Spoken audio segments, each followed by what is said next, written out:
Avec G20 en maths, il n'y a jamais de problème, mais que des solutions.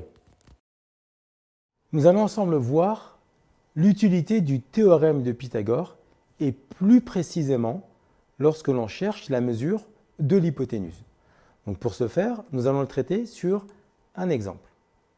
Donc ici, on définit un triangle, ici DEF, qui est rectangle en F. Et la question, c'est déterminer la mesure du segment DE.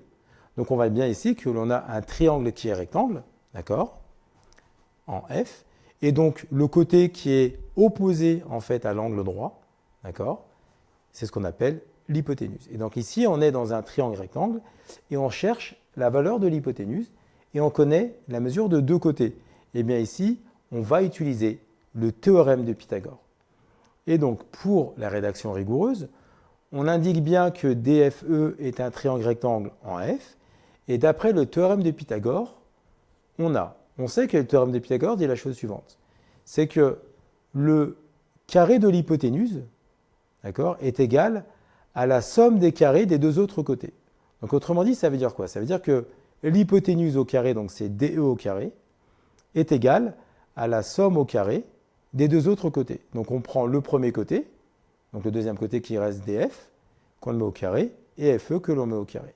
On remplace les valeurs numériques, donc ça nous fait 3 au carré plus 4 au carré, ce qui nous donne 9 plus 16.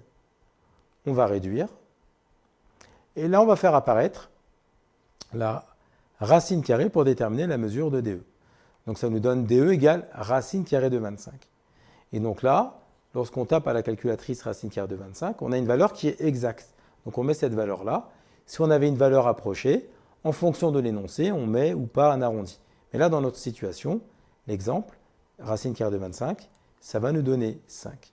Et donc, on a déterminé la mesure du côté du segment DE, qui est ici à 5 cm, et puis j'ai représenté le schéma, et j'ai rajouté la mesure 5 cm.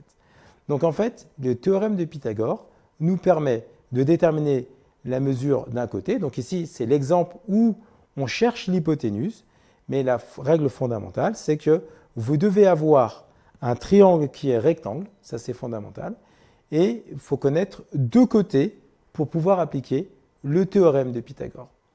Comme tu as kiffé la vidéo et que tu veux des bonnes notes en maths, alors tu mets un pouce bleu, tu t'abonnes à notre chaîne, tu poses un commentaire, on y répond sans problème. Ensuite, on t'embarque avec nous sur g20enmaths.com, des exercices corrigés, des détails de ouf avec ça. Plus d'excuses pour pas avoir de bonnes notes en maths. Et bien sûr, rendez-vous sur nos réseaux sociaux.